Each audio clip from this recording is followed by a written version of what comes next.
I'm really excited about the NGP, just with it being really the next generation of handheld device and really the amount of new features that it's got on it. We've got all the traditional PlayStation buttons, we have front touch, we have back touch, we have 2 cameras, we have 3 motion sensors, we have a microphone. I think the back and front camera is going to be really interesting. I think there's a lot of cool stuff you could do with it, particularly when it comes to augmented reality. Actually, you're looking at the screen, you can see through the screen into the real world, and you can move around, and then we can lay the augmented reality on top of that. So you could scan in your face, put yourself into a game, and with games like Reality Fighter, that's exactly what we're doing. It's a lot of fun scanning in your friend and then beating the hell out of them. Rear touch is really interesting because it isn't something what we've been able to play with before. Nobody's ever had it. And the great thing about rear touch is it means that you can still use touch without having your fingers in the way.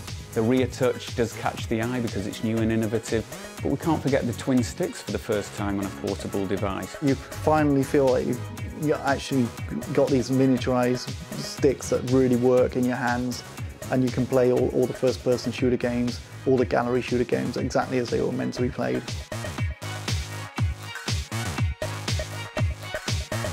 The screen on the PSP was good, it was great, but the screen on the NGP just blows it away. When you make that step up from like standard def to high def, you've kind of just got that same magic again, but on a handheld device.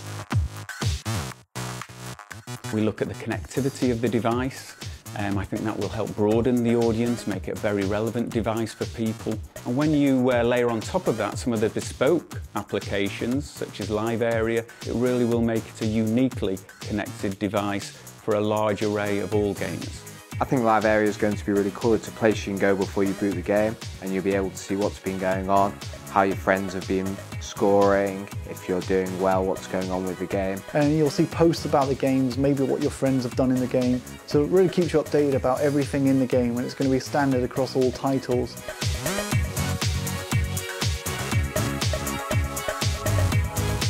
It's always interesting when you give the new hardware, the new kits to our development teams to see how excited they get. I'm really looking forward to developing an NGP game with rear touch.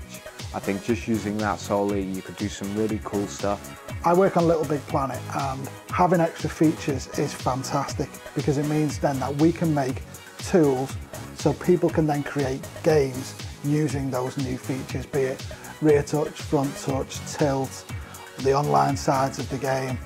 When you think about Little Big Planet, it's the creation that's perhaps one of the most exciting parts. And to have great creation, you need great creation tools. So with the new user interfaces, the creation can become so much more exciting and so much more intuitive. It will make the create feature accessible to me in ways that it just never was before. And I can actually see myself actually completing a level this time rather than starting and giving up.